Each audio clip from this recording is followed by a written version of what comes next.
Muguka and Mihango that the land be reverted back to the original owner within a 90 days notice set to lapse on 31st of December this year. The families set for the eviction are now calling on the Kirima family for formidable talks to reach a consensus as directed by the court. Na mimi nilihamia hapa 2013 hapo 2014 tulinunua hapa tukajenga nyumba, na tulipokuja tuliambiwa ni scheme, ni kama ni mradi ambapo shamba lilikuwa la mzungu, kwa hivyo sasa linarudi kwa wenyeji. Kwa hivyo tukafanya search, tukaona shamba ni la mzungu, kwa hivyo tukaanza kujenga hapa, tukanunua na tukaanza kujenga na tukaendelea. Baadaye ndio tukafanya search nyingine, tukagundua kwamba shamba ni la Kirima, na kukawa na hiyo kesi inaendelea. Tukaweka hiyo kesi kotini, ikawa inaendelea, na jana ndio ilimalizika. Kwa hivyo koti imesema shamba ni ya Kirima, tunajua ni shamba ni ya Kirima, lakini sasa tumejenga, tuko hapa, na japo tulilipa mara ya kwanza kununua kukuja hapa, tuko tayari pia kukaa na familia. Kama serikali inaweza kutuwezesha tukae na familia ili tujadiliane, tuweze itakuwa uchungu kulipa mara ya pili, lakini tutalipa kwa sababu hatutaki pia yeye mwenye shamba adhulumike. The shocker news remains a horror movie into the eyes and ears of the occupants residing on the land, who now claim were duped into the Scribblers Act to purchase the subdivided land soon after the late Kirima's demise in 2010. Between the years 2013 and 2016, thousands of residents on this prime piece of land are in distress as they only have two cards on the table: either to vacate the place and give room for demolitions of the heavily invested structures upon lapse of the notice issued, or call on the table the family of the late Gershon Kirima so as to renegotiate on once a vast piece of land that has since mushroomed into habitat and definitive structures. Jaji yetu ametoa maamuzi akasema hii shamba ni ya Kirima, na tumekubali kulipia hawa kwa sababu wataangalie kama binadamu. Approximately, the 88 acres of land making about 10% of the land has over 900 families in their households, claiming to have taken part in appreciation of the land and now wants to be considered in reaching a solution in the issue, as they also appeal to the government to intervene through dialogue. Nasema ya kwamba wakati rais wetu RUTO alikuja uongozini, alituambia kama kuna mahali watu wamekaa na wamejenga hakutabomolewa. Na ombi letu tu ni kwamba tusiweze kubomolewa. Kama ni kusikizana, tuko tayari tukaweze kusikizana na the Kirimas ili watu wasiweze kubomolewa. A list of names have also emerged in regards to the ruling, with some sources revealing that part of the prime land might have been grabbed as it was allegedly owned by an Italian foreigner married to a local who would later die and leave the precious asset to the son. A question will be posed how such a huge number of individuals and groups will be lured into that baitfish and heinous trap, similar to that of Mavoko, of purchasing the parcels of the subdivided land without being issued with title deeds.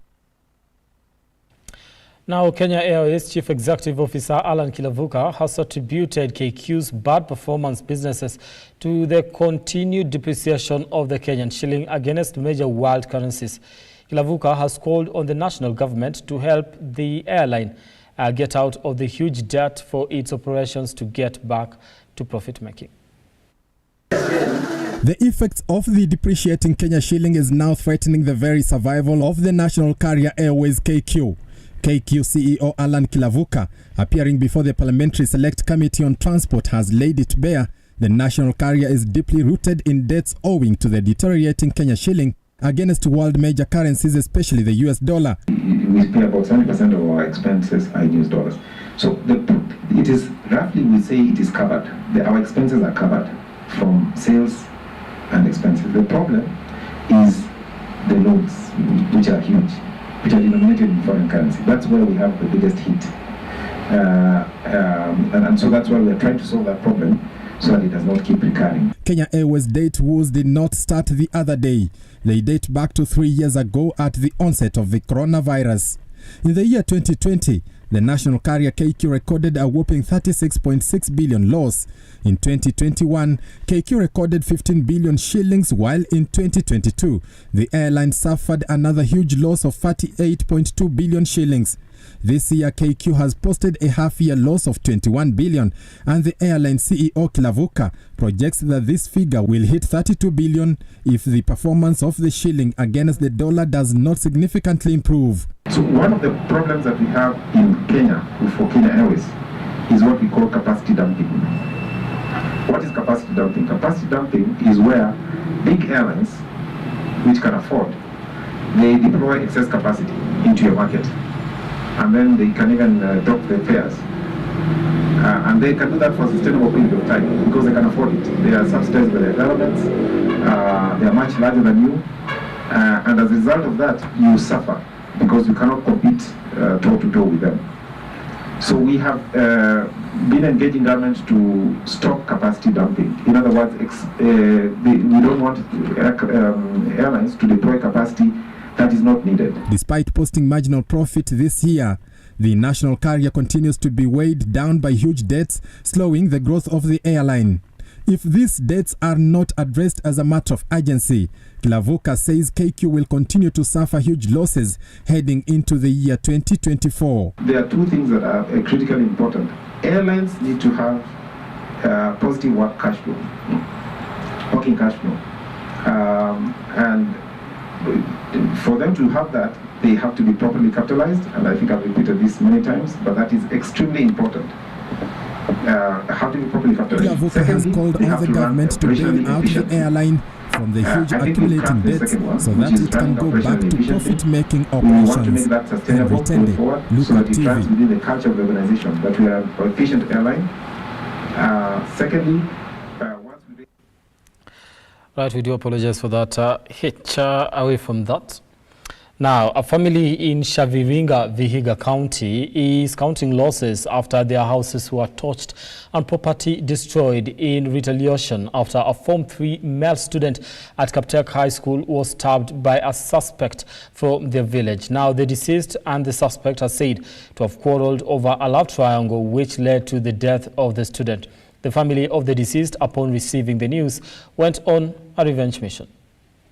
Shaviringa village in Vihiga, homes and property razed down to ashes. This is the aftermath after a Form 3 student from Katika High School in Hamisi, Vihiga County was stabbed to death. The destruction used as a payback for the loss of their son, who was allegedly killed by a young man from Shaviringa region. Wakiwa huko, mimi nikiwa hapa nilikuwa nasikia sauti. Nikasikia wanasema tunaenda kwa Dani. Sasa huyo Dani ni kichana yangu wa brother yangu hapa chini. Wakatoka huko wakakuja wakafika hapa chini, wakakatakata hiyo nyumba na wakaenda. The suspect and the deceased reportedly had a quarrel over a love triangle that led to the death of the student, with the deceased family narrating the painful ordeal. Nikaangalia mtoto hakuitika. Nikarudi nyuma, nikaanza kupika nduru. According to area OCPD Ruth Lagat, a total of 9 houses were burned down and the cattle stolen were recovered, with the 2 suspects in custody to assist in investigation. Washukiwa wawili wameshikwa, wenye tunahofia uchunguzi inaendelea, na uchunguzi unapokamilika watafikishwa mahakamani. Leo officers kufuatia uchunguzi yao wameweza kurudi pale mahali hiyo tukio ilitokea, wakiwa wamesaidiana na wananchi na area chiefs na assistant chiefs, wameweza kupata ng'ombe. Tumeweza kurecover ng'ombe 6 na ndama 4 na mbuzi 1 ya kike. Catherine Saina, Lookuptv. Right, thank you, Saina, for that particular report. Away from that, Head of Public Service Felix Koskei has vowed to ruthlessly deal with corrupt individuals in government offices owing to the skyrocketing cases reported recently. Now, speaking in Naivasha, Koskei noted that corruption has greatly affected economic growth and development. The head of public service, Felix Koskei, has decried cases of corruption which are increasing day in, day out amongst public servants. Koskei, who spoke during the 27th Annual National Human Resource Management Conference in Naivasha, was saddened by the fact that such acts are affecting service delivery. Incidences of corruption continue to plague the country's collective reputation. The public sector remains prominent in this dialogue. Unfortunately, the private sector has become an active, if not equal player. Besides the escalating issue of corruption, Koskei has noted that there are complaints about substance abuse and mental health in the state agencies, which have greatly affected productivity at work. And I'm calling all of you out to be part of those people who are trying to ensure that alcoholism and drug abuse is not entrenched. Although Koskei has acknowledged the role played by the Institute of Human Resource Management, he has however called upon them to scrutinize employees before hiring to ensure competency is upheld. And I think the people to blame in corruption institutions are HR professionals, because they don't do a lot of due diligence. You hire people, the following day they are corrupt. Where were you? Sectors, public servants and even those working in private sectors have been given a stern warning about engaging in graft and urged to join efforts in fighting the vice, failure to which they will face dire consequences. Beatrice Kageha, Lookuptv. All right, time to take a short break here on The Bottom Line. We'll be back in a few with more stories.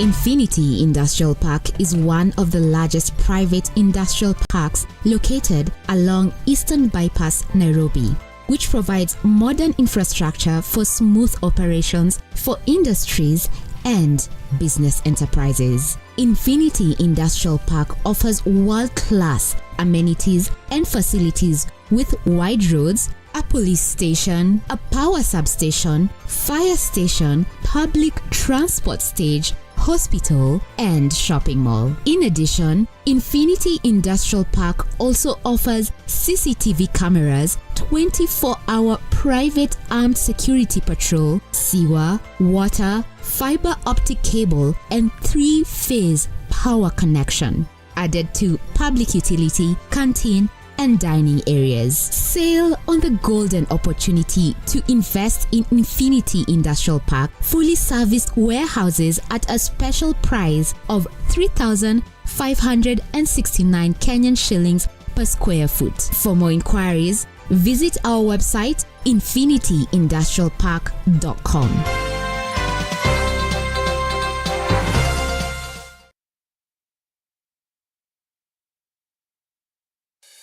Introducing the Kenya Trade Fair Fusion Sales Drive event in the heart of Nairobi at the Kenya National Archives. It's not just an event, it's sales generation with a remarkable return on investment.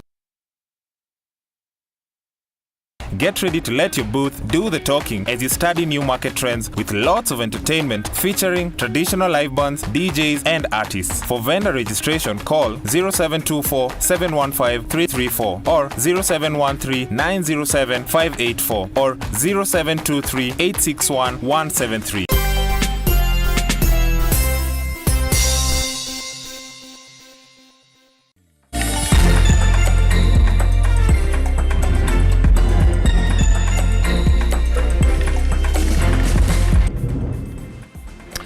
All right, thank you so much for staying with us here on The Bottom Line. Moving on, the National Dialogue Committee has concluded its deliberation and forwarded the findings to the technical team to write the final report. Now, speaking during the retreat in Naivasha, the Musyoka Ishungwa-led committee will convene on the 31st to discuss about the cost of living. After days of hearing and deliberations, the National Dialogue Committee on Tuesday concluded its deliberations, setting in motion the beginning of the next phase, which is for the technical team to write the final report. And we have now tasked our technical teams to begin drafting the instruments or bills that will actualize the areas of convergence that we have agreed on. The committee has also agreed upon the issues raised on the reconstitution of the IEBC selection panel, the creation of an office for the Prime Cabinet Secretary, and that of the opposition leader, as well as issues on 2/3 gender rule, among others. And today we have completed our discussion and our negotiations on the pending issues around governance, including the promotion of national unity and inclusivity in public appointments. We have also discussed and agreed on adequate checks and balances, especially around the issues of the bicameral parliaments and issues to do with our county governments. We have also discussed and agreed on issues pertaining to the fidelity to political parties and multi-party democracy. The committee is expected to reconvene on the 31st of October after the National Assembly extended the deadline with 30 more days to begin deliberations on lowering the cost of living. Today, Kimani and I have signed letters of invitation to the people we consider important who are going to help us crack this matter of the high cost of living during the round table discussions on Tuesday and Wednesday next week. Thank you. We shall then conclude the negotiation and agreements on the issues of cost of living the Friday of 3rd of November next week, after which we shall then be considering all the issues in terms of the draft report that the committee has been working on together with our secretary and technical teams in the week of 13th to 17th of November. That week we shall finalize on the report. Whether the report will capture the aspirations of the Kenyan citizens who appeared before the committee is a wait-and-see situation, with the country's political future now hanging on that report. Writing and adoption of the report in furtherance to the times that we had extended by Parliament, and we do hope that after that week we should be able to table the final report before the Houses of Parliament and share with the rest of the country. Opening the cover? Yes. Oh, you do open it for us. No, all these things we've dealt with. I can assure you we've dealt with these matters. And so Kenyans should look forward to a report. A good report. A good. Now, Saudi Arabia is set to use Kenya as a platform to broaden its forays into Africa. In talks with President William RUTO, who is Riyadh, Saudi Arabia, to attend Investment Initiative 2023, Crown Prince of Saudi Arabia Mohammed bin Salman said Kenya is a pillar of stability and growth in Africa. Meanwhile, Deputy President Rigathi Gachagua has arrived in Brussels, Belgium, where he is slated to represent President William RUTO at the Gateway Forum on Digital Innovation, Green Energy, Transport, Healthcare and Education. He is expected to have an engagement with Kenyans living there.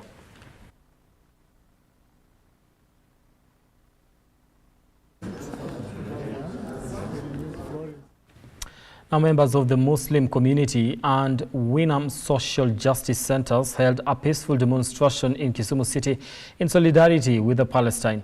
Now, the groups have condemned the atrocities, this coming after at least 700 Palestinians died in an overnight strike on Monday as Israel continues to intensify its bombing campaign. Now, the highest death toll in a day since the war began.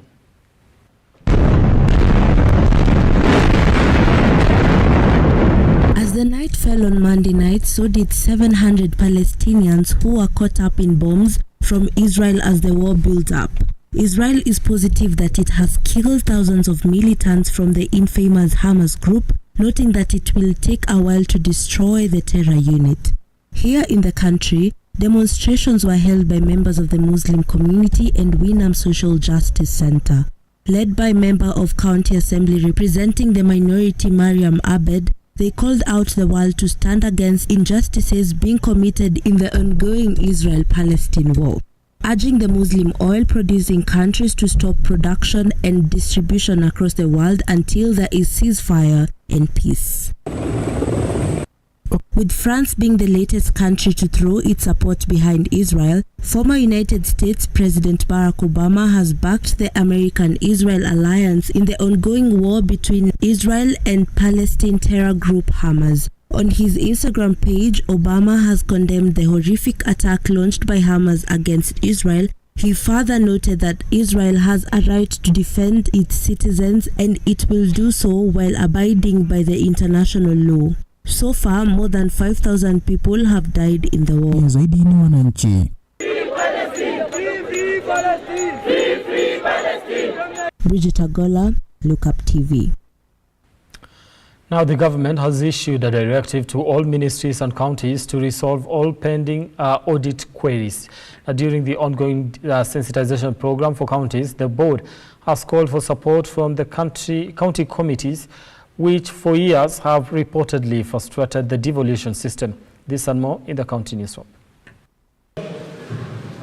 In the last couple of years, the Auditor General has raised hundreds of audit queries in the state ministries and counties, majority of which have not been resolved to date, hence leading to the government issuing a directive to all ministries and counties to make sure that all pending audit queries are resolved by the end of the next financial year. Frederick Riaga, the Public Sector Accounting Standards Board CEO, applauded the counties for addressing issues of audit queries that for years have become a norm in the devolved system. The zero-fault audit, which is a policy guidance or directive that has been issued by the national government, all public sector bodies are expected to close out any outstanding audit queries by 30th June 2024.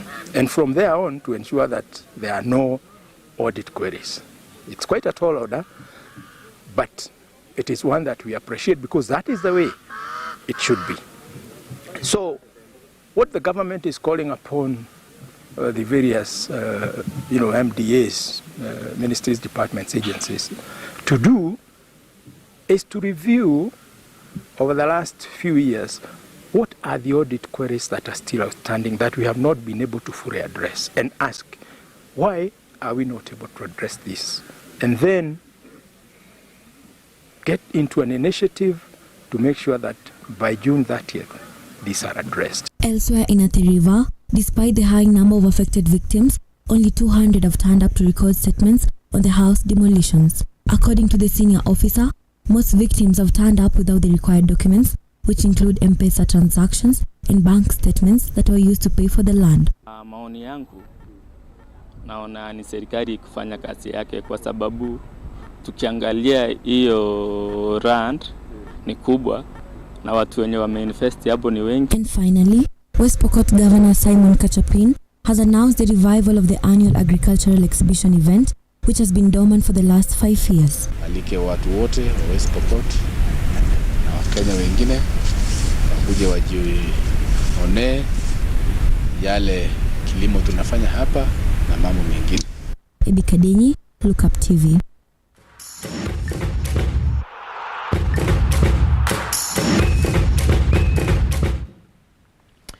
Now, let's get sporty tonight. With less than 7 months to the FKF elections, various aspirants have shown interest to vie for the top seat. Among them, former Gor Mahia and Harambee Stars player Sami Kems Ouma. Sami has promised to bring back football glory days. What you all know is in shambles. We can spend a lot of time talking about our problems. My philosophy is that talking about problems don't change anything. We all know it. I can spend time talking about Football Kenya Federation, but I'm not going to spend time talking about them because it doesn't do us any good. So I'm just going to move over and say Kenya football is in shambles, and I feel like I have the prerequisites that are needed to get us to where we need to be. That's what one. Now, Kenya National Rugby 15s team Simba today held intensive preparations ahead of the Victoria Cup scheduled for 1st November against Zambia in Kampala, Uganda. Simba will then face Uganda in Kisumu in their second match in the quest for the Cup, which makes a comeback since 2019.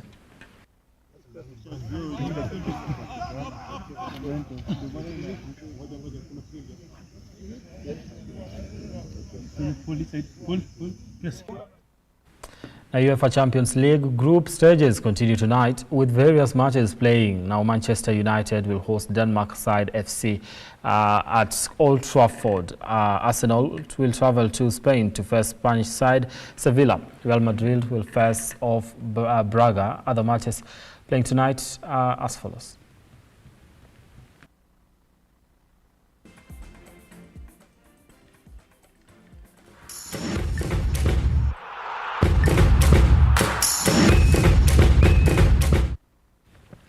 Right, we've come to the end of our bulletin tonight. Pablo Moja was watching from Ruru. Thank you so much for tuning in tonight. Now, that marks the end of the bottom line.